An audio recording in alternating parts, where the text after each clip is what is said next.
कर दूं कि जो डिस्क बल्ज होगा वो हमेशा यंग पेशेंट में ही होगा, ओल्ड पेशेंट में डिस्क बल्ज नहीं होगा। अब आपको लगेगा ये कैसे, ओल्ड पेशेंट तो 50 ईयर्स का है, 60 ईयर्स का है, उसके तो एमआरआई में आ गया कि डिस्क बल्ज है।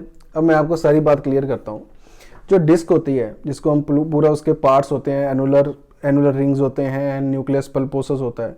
जो न्यूक्लियस पल्पोसस होता है उसने वाटर कंटेन करना है, वाटर उसका जो है इंटैक्ट होता है, वो यंग एज में ही होता है। जितना उसका वाटर कंटेंट है वो यंग एज में ज़्यादा होता है, इसलिए यंग पेशेंट्स की जो डिस्क होती है वो फ्रेश होती है।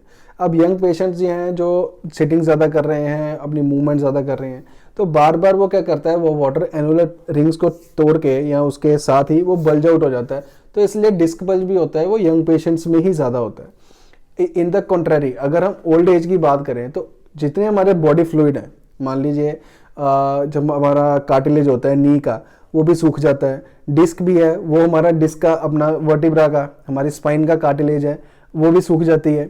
तो जितनी भी चीज़ें होती हैं, हमारे जो बॉडी फ्लूइड्स हैं, वो एज के साथ साथ सूखना शुरू करते हैं, डीजनरेट हो जाते हैं। अब जो चीज़ डीजनरेट हो चुकी है, सूख चुकी है, तो वो निकलेगी कैसे?